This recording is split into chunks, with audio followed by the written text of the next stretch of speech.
Thank you. Thank you, everybody, for being here, for having invited me, and most of all, for listening to me.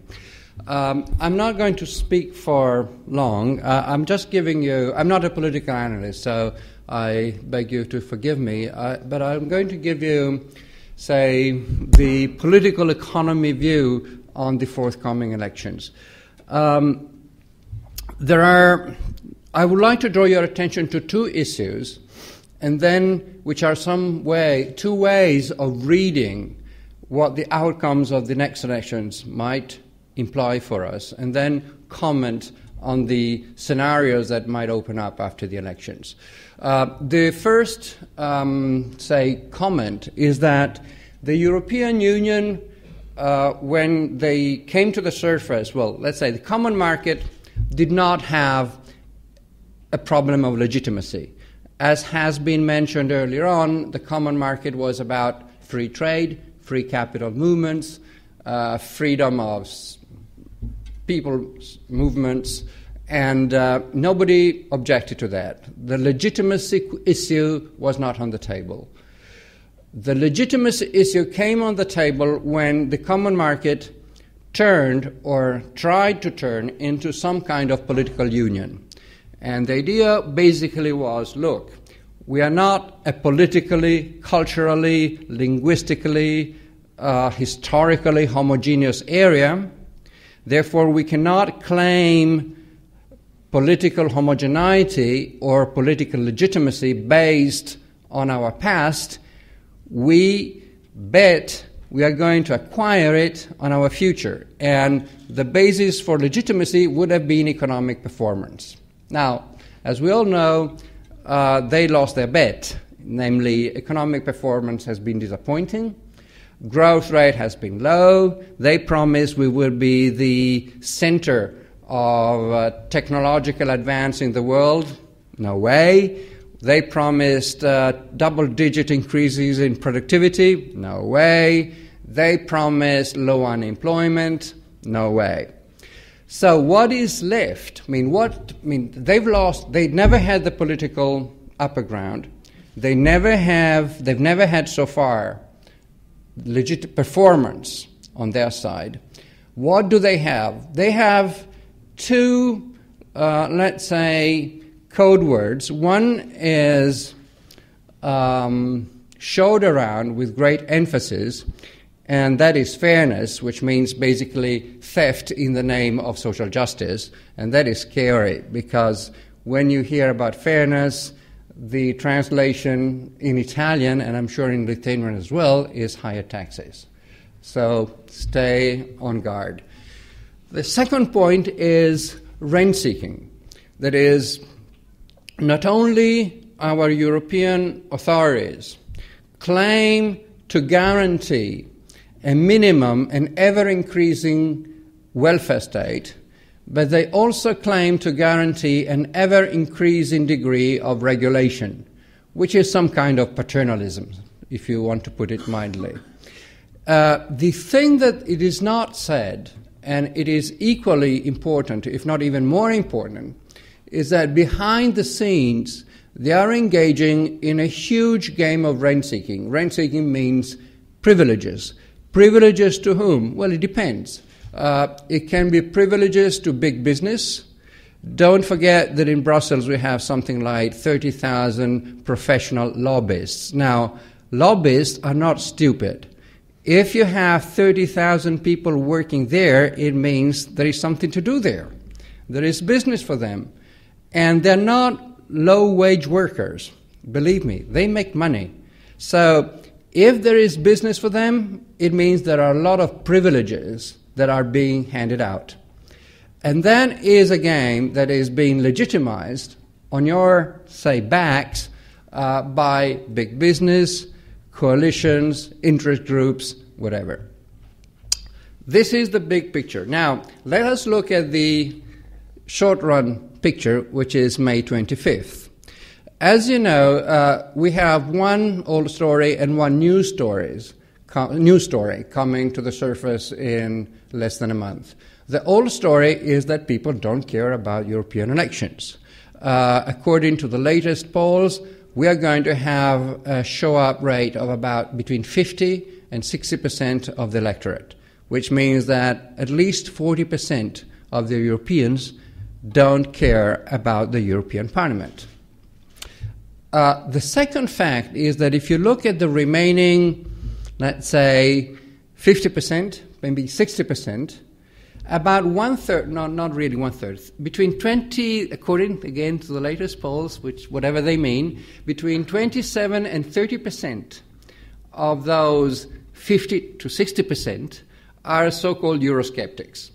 That is, people who might want to opt out of the euro and are opposed to euro policy and are opposed to the very idea of the European Union.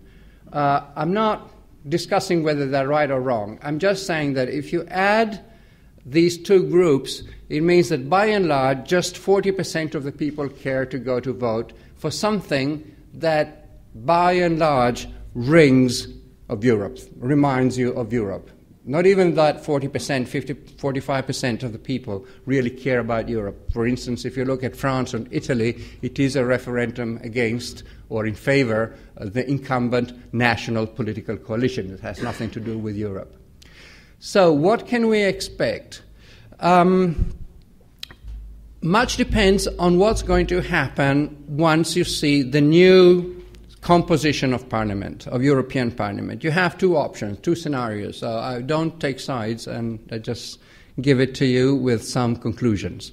Scenario number one, you have two groups in Brussels, the Europhile, let's say 70%, and the Eurosceptics about 30%. The key engine in the European system is the Commission.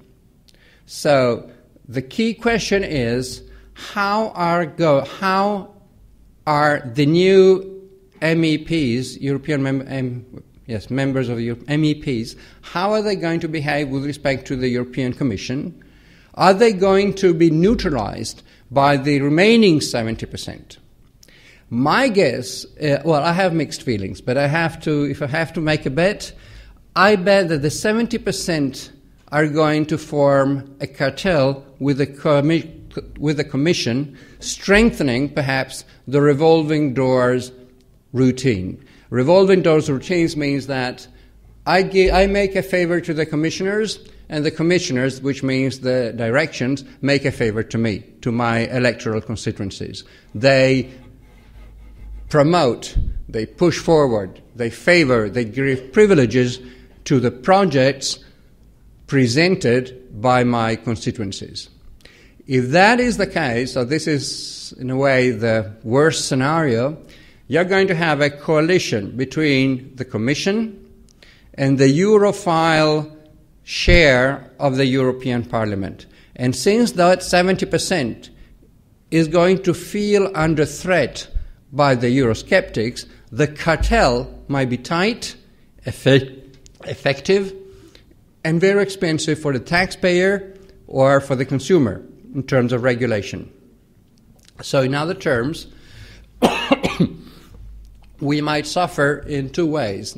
First, because in order to legitimize their political activity in front of strong opposition coming from the Eurosceptics, the emphasis on social welfare, fairness, Rainseeking, which means regulating, which is going to say we care for you and we make sure we provide guarantees.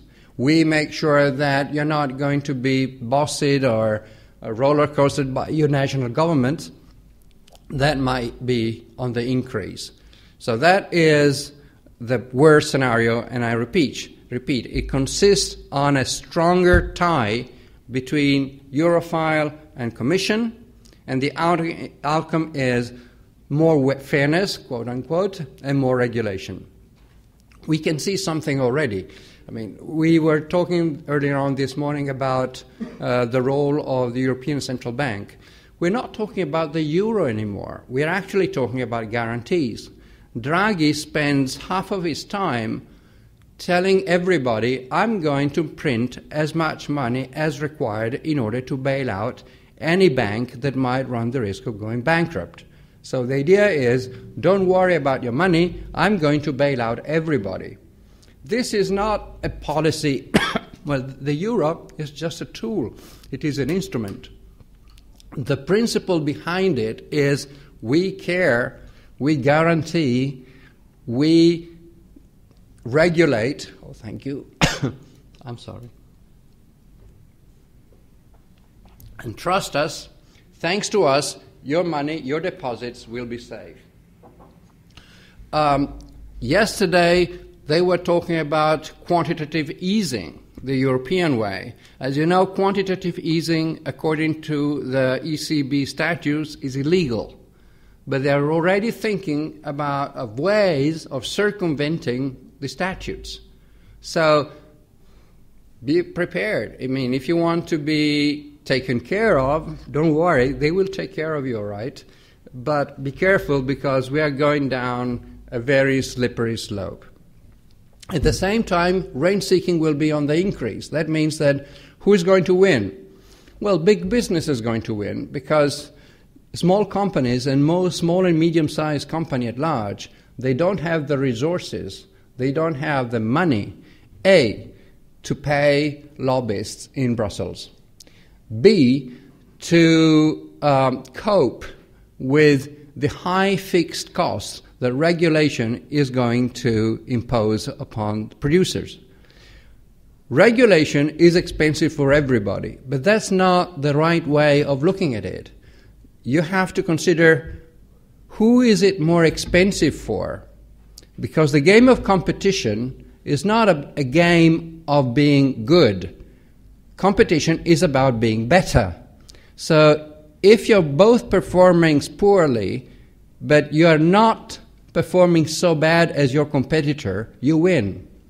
Now, if you have high fixed cost, high regulation, who is going to win? Certainly not the small company, hardly this medium-sized company. It's the big company that can afford fixed costs, can afford lobbying, can afford permanent representatives in Brussels, can afford experts.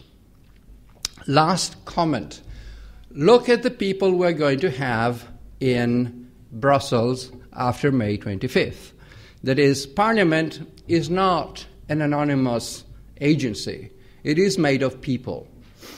And the winners are usually those who can send to Brussels the smartest people. I'm not saying that must be honest. I'm saying that must be hardworking, intelligent, and with a target. Now, there are some countries, that does not include Italy, that send to Brussels pretty smart people. They're highly educated. They know how to deal with the local bureaucracy. They're often bureaucrats themselves. They've often been at school with the bureaucrats. And when, the usual bureaucratic tactic to isolate and stultify politicians' efforts is to flood them with documents, okay? If you are a politician and you have to vote for or against, say, compulsory helmets tomorrow morning, I send you 2,000 pages to read by tomorrow morning. What are you going to do? You're not going to read them as long as you can read them to begin with. So who wins? Well, those who knew about it in advance. Those who had red tape with the bureaucrats. Those who had connections with the general directions at the European Union. It's not the first enthusiastic Eurosceptic that comes out of nowhere, either in Italy or in England or maybe in France, that is going to win the game. If you look at my own country, they hardly know Italian. How are they going to negotiate behind the scenes with people who only speak English or French? We are cut out. How are you going to read 2,000 pages in a night? You're going to go there, you vote as your leader is going to tell you, you discuss nothing, you maybe try to vote for a raise in your salary, raise in your perks, but at the end of the day, quality matters. And don't believe that Eurosceptics are necessarily better than the others. I'm a Eurosceptic myself in that I don't support the European Union, but I don't think that those people, those 30% of the electorate that are going to be, or the MPs that are going to be in Brussels after May 25th, are going to be, I don't think they're going to be for free market. They're going to be populist, and populist is not necessarily the same thing as free market. Actually, populist often means more taxation and more regulation, more fairness. Those guys are going, therefore, and this is my kind of pessimistic message, to make things worse for us, because they're going to be populist, they're going to be ignorant, they're going to be marginalized, both by the Commission and by the 70% of the Europhile. So the prospects are grim. We have to be on guard, of course, and look at the best thing we can do is to keep our representatives under pressure and make them accountable.